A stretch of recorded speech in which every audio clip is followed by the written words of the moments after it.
All right, so my light is feathered in front of baby, and I've set my ISO and my shutter speed and my aperture so that when the flash doesn't fire, there's no exposure except for that number 1 that's lit up, because I do want that to be lit up in the photo.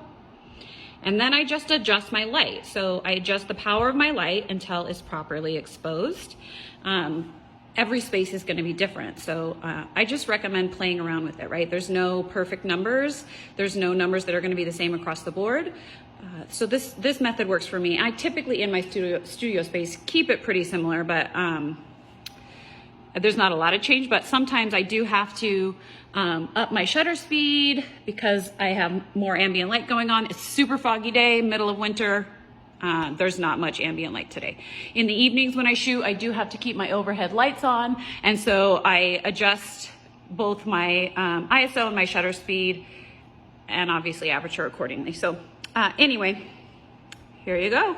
So you see there is some shadowing, which I do appreciate shadows. I just don't want it to be super harsh. If there were no shadows, I just wouldn't like the look. It's too flat. So this, you see there's some shadowing, but it's soft. It's kind of a soft fallout.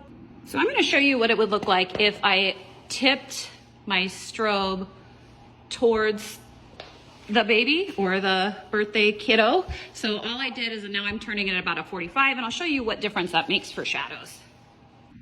I'm not sure how well you can see on here, but when I tipped it towards the baby, you're gonna see harsher, stronger highlights, especially closer to that light. And then we're gonna see those a little bit deeper shadows. Now I didn't change it drastically, but I did turn the light down slightly just so the exposure stays roughly the same because there's more light falling on my subject. So this is with the light tilted, and this is with it feathered. So you can see there's slightly harsher shadows, definitely harsher highlights. So I like it feathered. That's just the look I like. But obviously you can change the direction of your light to get the look that you're looking for. So now let's say I move my light so the middle of the light is lined up with where baby is. So more light's hitting the backdrop, more light is hitting the baby because it's closer in the middle of that light. So let's see what we get. So in this example, my shadows are more straight out to the side instead of back. And that's because the direction of light, right? It's more in line with that center, and